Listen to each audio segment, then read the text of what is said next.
Google search করলেই হচ্ছে পুষ্পবৃষ্টি। অবাক হচ্ছেন নাকি?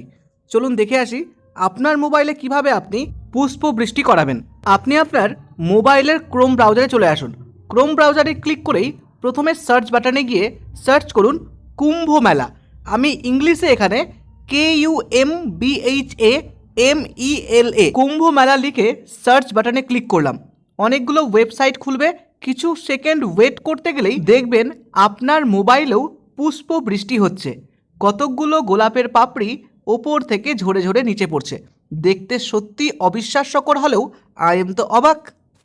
এইবার ভেবে দেখলাম এটা কি ইংরেজিতে কুম্ভ মেলা লিখলেই পুষ্পবৃষ্টি হচ্ছে, নাকি অন্যান্য ভাষাতেও হচ্ছে।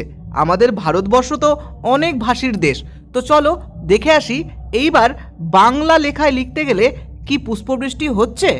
উৎসাহের সাথে এবার বাংলাতে কুম্ভ মেলা লিখলাম। কিছু সেকেন্ড ওয়েট করলাম। ওয়েট করার পরে দেখছি এ তো এখানেও পুষ্পবৃষ্টি হচ্ছে। তাহলে কি সমস্ত রকম ভাষাতেই এই গোলাপের পাপড়ি ঝরে ঝরে পড়ছে? তাই জন্য আমি এবার হিন্দিতে লেখার চেষ্টা করলাম।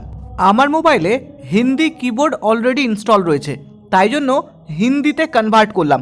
তারপরে হিন্দিতে লেখার চেষ্টা করলাম কুম্ভ মেলা। লিখে সার্চ করা মাত্রই দেখা গেল এখান থেকেও গোলাপের পাপড়ি ঝরে ঝরে পড়ছে, অর্থাৎ পুষ্প বৃষ্টি হচ্ছে।